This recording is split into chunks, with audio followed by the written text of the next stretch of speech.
మెదక్, కరీంనగర్, ఆదిలాబాద్, నిజామాబాద్ పట్టభద్రుల అందరి కూడా నమస్కారాలు తెలియజేసుకుంటూ, ముఖ్యంగా ఇవాళ ఒక ప్రత్యేకమైన పరిస్థితుల ఉత్తర తెలంగాణకు మరి తలమానికంగా ఉన్నటువంటి ఈ కరీంనగర్ జిల్లాలో ఈరోజు మరి పట్టభద్రుల ఎన్నికలకు నేను నామినేషన్ వేయడం జరిగింది. ఈరోజు నామినేషన్ వేయడానికి గల ప్రధానమైన కారణం, నాకు రాజకీయ ఆకాంక్షను, పదవులపైన ఆకాంక్షను, పదవులపైన కోరికతోనో కాదన్న సంగతి ఈరోజు తెలంగాణ ప్రయాణికి అందరికీ కూడా తెలుసు. ఎందుకంటే ఒక అధికార పార్టీ మీద కూడా ఈరోజు కాంగ్రెస్ పార్టీ అధికారంకి వచ్చిందంటే మీరు ఏ కేసు చూసినా, కాళేశ్వరం బక్క జెడ్సన్ కొట్టినా, మన మిషన్ భగీరథ బక్క జెడ్సన్ కొట్టినా, ధరణి బక్క జెడ్సన్ కొట్టినా, గ్రూప్ 1 క్వశ్చన్ పేపర్ లీక్ బక్క జెడ్సన్ కొట్టినా, ఏ కేసు చూసినా నాదే ఉంటది. ఈ రోజు ఉన్న ముఖ్యమంత్రి కానీ, పిసిసి ప్రెసిడెంట్ కానీ ఎవరికి కూడా ఎక్కడ కూడా ఎటువంటి పాత్ర లేదు. వీళ్ళందరూ గత ప్రభుత్వంతో ఒక సిండికేట్ లెక్క పనిచేసినటువంటి వ్యక్తులే. కానీ 2014లో తెలంగాణ 1200 మంది విద్యార్థులు అమరు త్యాగాల పునాదుల పైన ఈరోజు తెలంగాణ ఏర్పడితే వాళ్ళ త్యాగాలు ఏమైనాయి? ఆ రోజు మరి తెలంగాణకు ఒక టీపీఆర్ చూపించిండ్రు. తెలంగాణ ఏర్పడితే నిధులు నియామకాలు అని చెప్పిర్రు, స్వయం పాలన అన్నారు, ఆత్మగౌరవం అన్నారు. మరి ఆ TPR detailed project report Telangana ఏర్పడితే బ్రహ్మాండంగా ఉంటుందని చెప్పిన మరి ఆ విరోచతమైన మరి ఎవరు మగధీరులు, మరి ఆ మేధావులు ఈరోజు ఎక్కడున్నారు? వేరే మిస్టర్ కోదండ రామ్, వేరే దశపతి మల్లయ్య, మల్లపల్లి లక్ష్మయ్య, ఈ మేధావులంతా ఎక్కడ పోయింది? ఈరోజు కొంతమంది ఆ పార్టీ చెట్టు కిందికి పోతే, కొంతమంది ఈ చెట్టు కిందికి వచ్చింది.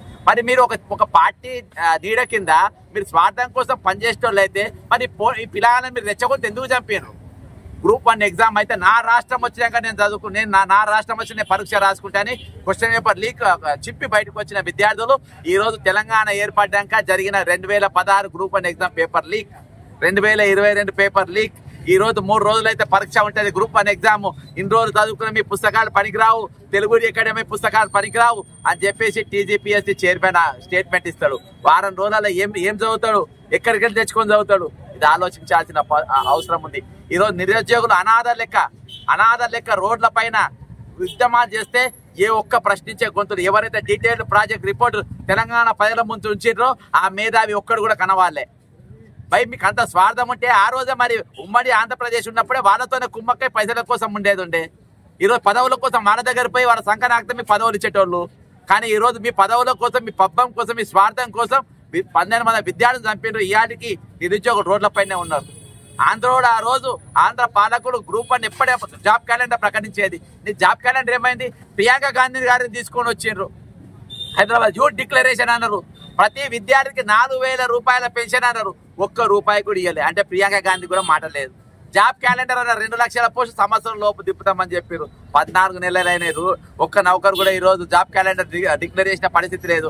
అసలు ఏ డిపార్ట్మెంట్ ఎన్ని ఖాళీలైనా ఈ రోజు వరకు బయట పెట్టలేదు.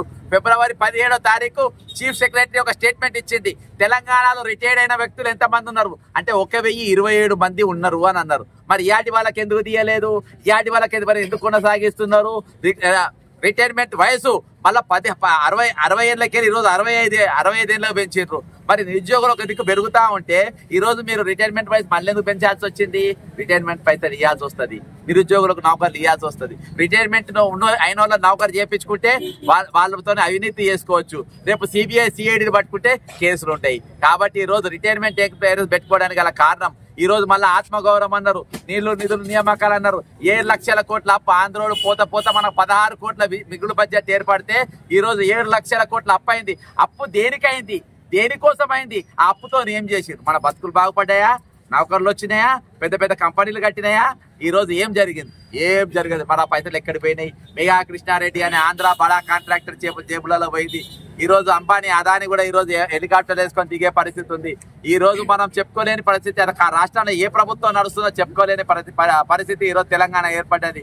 ఈ రోజు ఎవరైనా కుటుంబస్తులు ఒక బిడ్డను ఇవ్వాలంటే మనం ముందు 10 తరాలు వెనుక 10 తరాలు ఇస్తాం. కానీ మన రాష్ట్రంలో ఏంటంటే ఎసోంటోనికి ఇష్టం అంటే బాజాప్తా నోట్లు ఇచ్చేటప్పుడు రెడ్ హ్యాండ్ దొరికిన ఈ రోజు ఒక గూగుల్లో కొట్టండి మీరు, రెడ్ హ్యాండ్ దొరికిన ఒక దొంగకు చేతుల ఈ రోజు రాష్ట్ర భవిష్యత్ ఆయన చేతుల్లో పెట్టిండ్రు. కాబట్టి ఈ రోజు ఏమైతే దొంగ ఏం ఆలోచిస్తారు? ఎట్లా దోసుకోవాలి, ఏం దోసుకోవాలి, ఎట్లా దోసుకోవాలి. పొద్దు మాపు ఇది తప్ప ఇంకోటి ఉంటుంది. ఈరోజు తెలంగాణ ప్రపంచ దేశంలో ఏ రాష్ట్రం కూడా జనాభా తగ్గలేదు. సంవత్సరానికి జనాభా పెరుగుతూ ఉంటుంది, కానీ మన తెలంగాణ జనాభా తక్కువైంది. ఎట్లా అంటే 2014లో సర్వ కుటుంబ సర్వేల ఆ రోజు వచ్చిన జనాభా ఏంటంటే 3,68,00,000 జనాభా వచ్చింది. మరి ఇప్పుడే వచ్చింది రేవంత్ రెడ్డి సర్కార్ 2025 ఎంత వచ్చింది? 3,54,00,000 వచ్చింది. అంటే 14 లక్షల మంది జనం ఎట్లా తగ్గిండ్రు? జనం పెరుగుతారా తగ్గుతారా? ఈ 10 సంవత్సరాలు ఏ విధంగా తగ్గిండ్రు? అంటే ఈరోజు పౌరసత్వం రద్దు చేసిర్రా?